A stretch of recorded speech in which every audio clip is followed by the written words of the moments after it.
India is one of the few post-colonial nations which had established and sustained democratic form of government. Indian people have shown great determination to protect the democratic form of government despite several threats.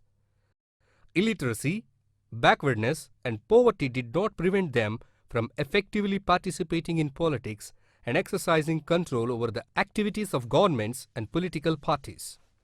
In the years after independence, general election both to the Lok Sabha and legislative assemblies of various states had been held with regularity.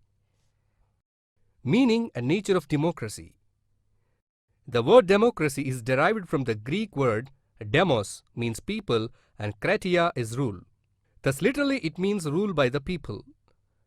The famous definition of democracy by Abraham Lincoln as the government of the people, by the people and for the people reveals its popular nature in modern times. Limited government.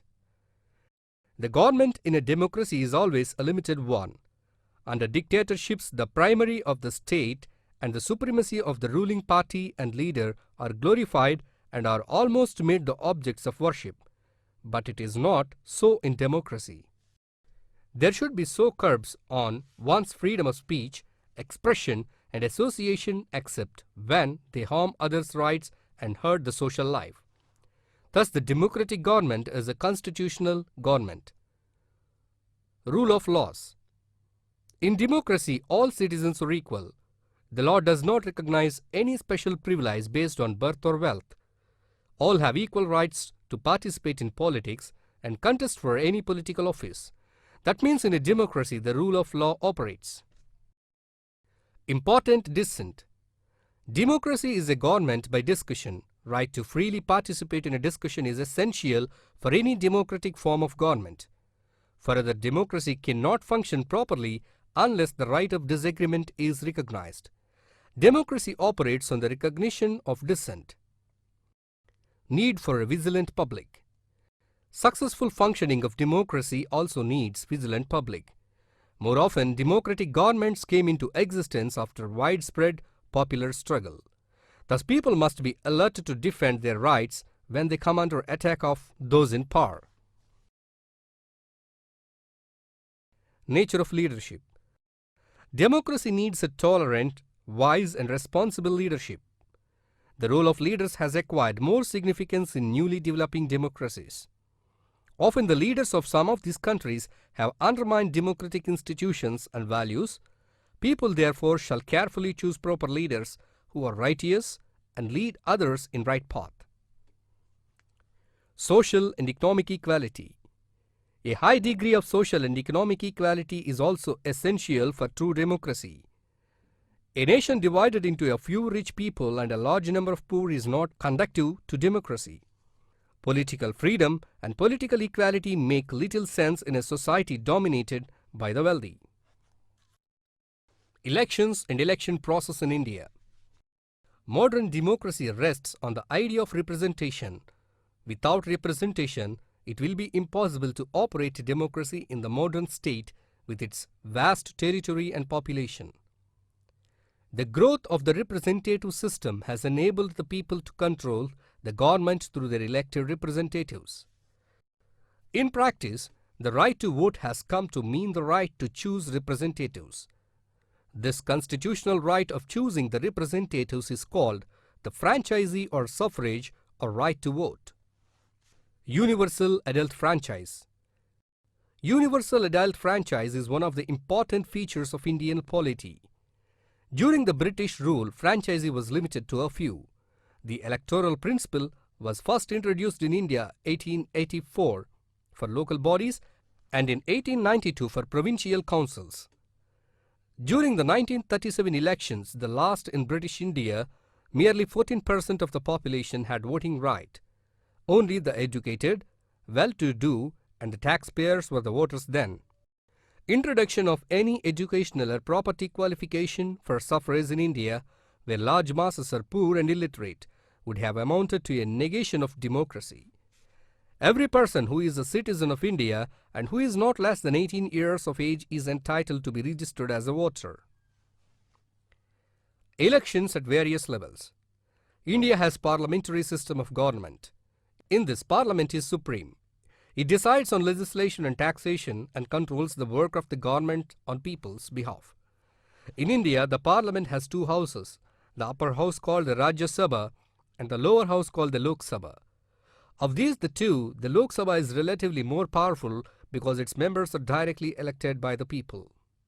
At the level of the states, we have Vidhan Sabha, whose members are elected by the electorate.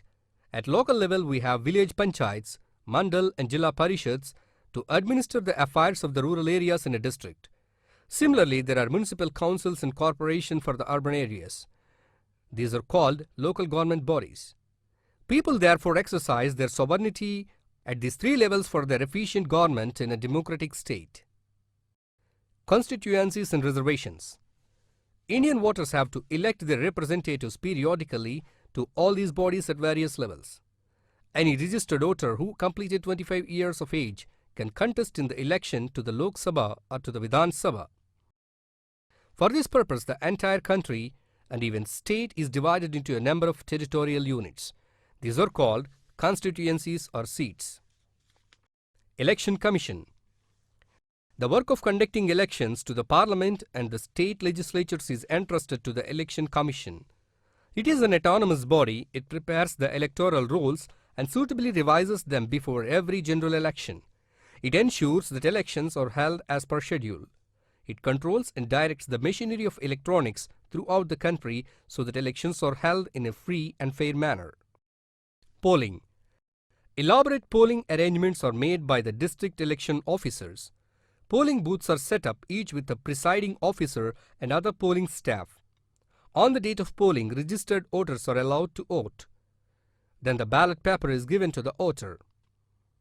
Indelible ink is put on the index finger of the left hand as a proof that the voter has exercised the vote. The voter shall affix the seal with swastik mark against the name of the candidate of his or her choice and then cast it into the ballot box. Announcement of results. After the polling is over, the ballot boxes are sealed and brought to the counting centers. Their counting takes place. The candidate who secures the highest number of votes is declared elected. Major political parties in India. There are several major and minor political parties in India. We have political parties functioning at different levels. We have a peculiar multi-party system. A party which secures at least 4% of valid votes in a state in general election, either to the Lok Sabha or Vidhan Sabha, is recognized as a state party. Indian National Congress, Bharatiya Janata Party, Communist Parties of India and Bahujan Samaj Party are examples of national parties. Telugu Desam Party in Andhra Pradesh, Dravida Munnetra Kazhagam DMK and All India Anna DMK in Tamil Nadu, Assam Gana Parishad AZP in Assam, Akali Dal in Punjab and National Conference in Jammu and Kashmir are some examples of state or regional parties. A political party in India can be a ruling one and an opposition at the same time, depending upon the level with which we are dealing. The status of a party keeps changing depending upon the votes and seats it gets in election.